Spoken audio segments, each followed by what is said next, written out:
Capital TV Uttar Pradesh देख रहे हैं आप। मैं हूं राधिका राज। आज इस स्पेशल स्टोरी में बात होगी अलीगढ़ मुस्लिम यूनिवर्सिटी यानी कि एएमयू की। एएमयू एक बार फिर यूपी की सियासत का केंद्र बिंदु बन गया है, जिसे गरमाने का काम कथावाचक देवकीनंदन ठाकुर ने किया है।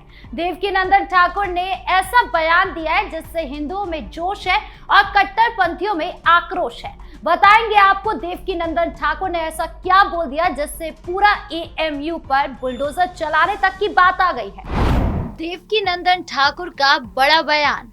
सबसे पहले बात करें कथावाचक देवकीनंदन ठाकुर ने क्या कहा।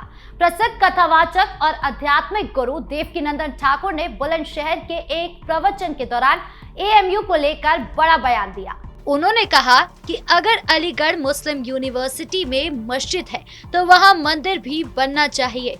अगर वहाँ टोपी पहनी जाती है तो तिलक भी लगाना चाहिए।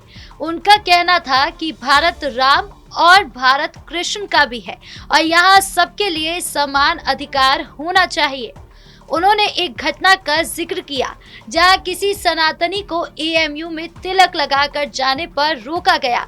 उन्होंने कहा कि अगर यूनिवर्सिटी में नियम है तो ईमानदारी से तिलक नहीं लगाएंगे, लेकिन गारंटी लो कि टोपी भी नहीं पहनेंगे।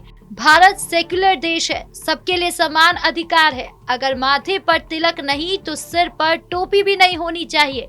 अगर रामायण नहीं पढ़ सकते तो कुरान भी मत पढ़ो। यूनिवर्सिटी सरकार के पैसे से चलती है तो सब बराबर होना चाहिए। अब सवाल ये उठता है कि ये बयान क्यों दिया गया। देवकीनंदन ठाकुर ने एएमयू में हिंदू छात्रों के साथ होने वाले भेदभाव को उजागर करने के लिए ये कहा है। उन्होंने बताया कि हिंदू बच्चे कलावा या तिलक नहीं लगा पाते, जबकि दूसरे धार्मिक प्रतीक दिखाए जाते हैं, यानी कि टोपी लगाई जाती है। इसलिए देवकीनंदन ठाकुर का उद्देश्य था हिंदू समाज को अपनी पहचान और अधिकारों के प्रति जागरूक करना। वो चाहते कि सरकारी संस्थान में सभी धर्मों का सम्मान बराबर हो। ये बयान सनातन धर्म की रक्षा और समानता की मांग पर आधारित था, जो हिंदुओं में उत्साह भर गया। वीडियो वायरल होने से बहस छिड़ गई, जहां एक तरफ लोग इसे सही ठहरा रहे हैं तो दूसरी तरफ विरोध हो रहा है। यह बयान एएमयू की सेक्युलर छवि पर सवाल उठाता है और हिंदू एकता को मजबूत करने का प्रयास लगता है। देवकीनंदन ठाकुर ने पहले भी ऐसे मुद्दों पर बोलकर ध्यान खींचा है, जैसे राम मंदिर, हिंदुत्व की रक्षा आदि, लेकिन फिलहाल उनका ये स्टैंड हिंदू समाज के लिए प्रेरणा बन रहा है। एएमयू में जल्द चलेगा बुलडोजर। अलीगढ़ मुस्लिम यूनिवर्सिटी की स्थापना 1875 में सर सैयद अहमद खान ने की थी और ये केंद्र सरकार द्वारा संचालित है। यहाँ लाखों छात्र पढ़ते हैं, लेकिन आबादी में मुस्लिम बहुलता है। अनुमानित रूप से कुल छात्र संख्या 30,000 से अधिक है, जिसमें हिंदू छात्रों की संख्या काफी कम है। कुछ रिपोर्ट्स में 6,000 के आसपास बताई जाती है, लेकिन ये संख्या ज्यादा भी हो सकती है और कम भी। एएमयू में कई मस्जिदें हैं जो छात्रावासों और कैंपस में मौजूद है, लेकिन एक भी मंदिर नहीं है। बार बार हिंदुओं पर अत्याचार की शिकायतें आती रहती हैं। हिंदू छात्रों को तिलक, शिखा या धार्मिक प्रतीक दिखाने पर रोक लगाई जाती है, जबकि दूसरे धार्मिक प्रतीकों को अनुमति मिलती है। कुछ पुरानी घटनाओं में हिंदू छात्रों को कैंपस में धार्मिक स्वतंत्रता नहीं मिलने की बात सामने आई है। मस्जिद है तो मंदिर में क्या दिक्कत है, ये सवाल देवकीनंदन ठाकुर ने उठाया और कई लोग इसे जायज भी मानते हैं। एएमयू सरकारी फंड से चलती है तो सबके लिए समान अधिकार क्यों नहीं हो। अगर मंदिर बनाया जाए तो क्या बिगड़ जाएगा। ये मांग सेक्युलरिज्म की असली परीक्षा है। बुलडोजर की बात तब आती है जब कुछ लोग एएमयू में अनियमितताओं या विवादित संरचनाओं पर कार्रवाई की मांग करते हैं, लेकिन देवकीनंदन के बयान से जुड़कर ये प्रतीकात्मक है कि अगर असमानता है तो सुधार जरूरी है। एएमयू में हिंदू छात्रों की सुरक्षा और अधिकारों की मांग लंबे समय से है। कई बार मंदिर निर्माण की डिमांड उठी है, लेकिन विरोध भी हुआ है। अब ये बयान फिर से बहस में छिड़ गया है। अगर सरकार ध्यान दे तो एएमयू में समानता लाई जा सकती है, अन्यथा तनाव तो बढ़ेगा ही। हिंदू समाज अब जाग रहा है और ऐसे बयान इसे मजबूत कर रहे हैं। एएमयू को सच्चा सेक्युलर बनाना होगा, वरना बुलडोजर जैसी बातें राजनीतिक रूप से गूंजेगी। मंदिर बन गया तो क्या होगा। अब सवाल यह है कि अगर एएमयू में मंदिर बन गया तो क्या होगा। सबसे पहले ये समानता का प्रतीक बनेगा। जैसे अजान होती है वैसी भजन होगा। कैंपस में सुबह शाम भजन कीर्तन की ध्वनि सुनाई देगी। ठीक वैसे ही जैसे मस्जिद में अजान होता है, हिंदू छात्रों को अपनी धार्मिक पहचान जीने की आजादी मिलेगी। तिलक लगाना, पूजा करना, रामायण पढ़ना आसान होगा। इससे हिंदू छात्रों की संख्या बढ़ सकती है क्योंकि वो सुरक्षित महसूस करेंगे। एएमयू की छवि और मजबूत होगी। ये साबित होगा कि भारत का सेक्युलरिज्म असल में सभी धर्मों के लिए बराबर है। मंदिर बनने से विवाद कम होंगे क्योंकि असमानता का मुद्दा खत्म हो जाएगा। जैसे अजान से कोई परेशान नहीं होता, वैसे भजन से कोई क्यों परेशान होगा। ये एकता का संदेश देगा। देवकीनंदन ठाकुर जैसे लोग कहते हैं कि अगर मंदिर बना तो वो फ्री में कथा भी करने आएंगे। इससे सांस्कृतिक कार्यक्रम बढ़ेंगे, छात्रों में नैतिक मूल्य आएंगे, हिंदू समाज में जोश बढ़ेगा और एएमयू को हिंदू मुस्लिम एकता का मॉडल बनाया जा सकता है।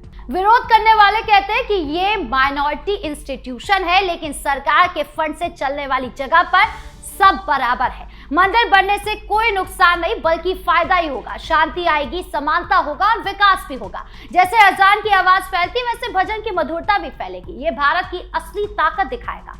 देवकीनंदन ठाकुर के बयान से ये मांग तेज हो गई है और अगर अमल हुआ तो एएमयू नया इतिहास रचेगा। मंदिर निर्माण से कैंपस में सकारात्मक ऊर्जा आएगी। छात्रों को धार्मिक सहिष्णुता का असली पाठ मिलेगा। एक ही जगह पर अजान और भजन साथ साथ होंगे जो विविधता की खूबसूरती दिखाएंगे। हिंदू छात्रों के लिए ये मनोबल बढ़ाने वाला कदम होगा क्योंकि अब वो बिना डर के अपनी परंपराओं को निभा सकेंगे। इससे एएमयू में पढ़ाई का माहौल और बेहतर बनेगा क्योंकि धार्मिक तनाव कम होगा और फोकस शिक्षा पर रहेगा। कई लोग मानते हैं कि ऐसे कदम से यूनिवर्सिटी की रैंकिंग और इंटरनेशनल इमेज भी सुधर सकती है क्योंकि ये दिखाएगा कि भारत में अल्पसंख्यक संस्थान भी समावेशी हो सकते हैं। देवकीनंदन ठाकुर का ये बयान सिर्फ मंदिर की मांग नहीं बल्कि पूरे हिंदू समाज की भावनाओं को आवाज दे रहा है। वो कहते हैं कि सरकारी फंड वाली जगह पर सबके लिए समान नियम होने चाहिए। अगर मंदिर बन गया है तो ये साबित होगा कि सेक्युलरिज्म का मतलब बहुमत को दबाना नहीं होता बल्कि सभी को सम्मान देना होता है। इसलिए अन्य संस्थानों में भी समानता की मांग उठ सकती है जो राष्ट्र की एकता को मजबूत करेगी। इससे पहले भी देवकीनंदन ठाकुर ने विवादित बयान दिया था जो हमेशा हिंदुत्व और सनातन रक्षा का फोकस रहता था। उदाहरण के लिए हाल ही में उन्होंने अयोध्या राम मंदिर के एक कश्मीरी युवक द्वारा नमाज पढ़ने की कोशिश पर कड़ी प्रतिक्रिया दी।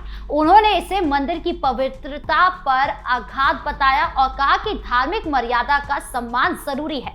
उन्होंने राम मंदिर में ऐसी घटनाओं पर आत्मरक्षा की बात की जो हिंदुओं को अपनी जगह की रक्षा करने की प्रेरणा देती है। एक अन्य बड़ा बयान था कि बांग्लादेश और पाकिस्तान को लेकर उन्होंने कहा कि उनका सपना है कि एक दिन इन देशों में तिलकधारी और भगवाधारी व्यक्ति शासन करे। वो बांग्लादेश में हिंदुओं पर अत्याचारों का जिक्र करते हुए बोले कि अगर वहां की सरकार हिंदुओं की रक्षा नहीं कर सकती तो उन्हें हिंदू राष्ट्र दे देना चाहिए। यह बयान हिंदू एकता और सनातन धर्म की वैश्विक रक्षा पर केंद्रित था। फिर आईपीएल में केकेआर टीम के मालिक शाहरुख खान पर उनका तीखा हमला था। उन्होंने बांग्लादेशी प्लेयर मुस्ताफिजुर रहमान को टीम में शामिल करने पर एसआरके को क्रूर और देशद्रोही जैसा कहा। उनका कहना था कि बांग्लादेश में हिंदुओं की हत्या, घर जलाने और महिलाओं पर अत्याचार हो रहे हैं। ऐसे में उस देश के प्लेयर को 9.2 करोड़ में खरीदना 100 करोड़ हिंदुओं की भावनाओं को ठेस पहुंचाना है। उन्होंने एसआरके से प्लेयर हटाने की मांग की और कहा कि अगर नहीं हुआ तो बड़ा आंदोलन होगा। यह बयान इतना वायरल हुआ कि ऑल इंडिया इमाम एसोसिएशन ने उनके खिलाफ कार्रवाई की मांग की, लेकिन देवकीनंदन ठाकुर ने हिंदू भावनाओं की रक्षा पर अडिग रहे। हाल के महीनों में उन्होंने कांग्रेस नेता मणिशंकर अय्यर के हिंदुत्व पर टिप्पणी पर भी पलटवार किया। उन्होंने कहा कि हिंदू अपनी धर्म की रक्षा करेंगे क्योंकि शास्त्र यही सिखाते हैं। हिंदू किसी से नहीं डरते और अब समय है कि जवाब दिया जाए। ये सभी बयान उनके सनातन संवाद और हिंदुत्व की मजबूती पर जोर देते हैं। वो हमेशा कहते हैं कि हिंदू जागरूक होकर अपनी पहचान बचाएगा। खैर, अब देवकीनंदन ठाकुर के इस बयान का कुछ असर होता है या नहीं, मस्जिद के पास मंदिर बनती है या नहीं, यह अभी देखना बाकी है। आपको क्या लगता है कमेंट बॉक्स में जरूर बताएं। धन्यवाद।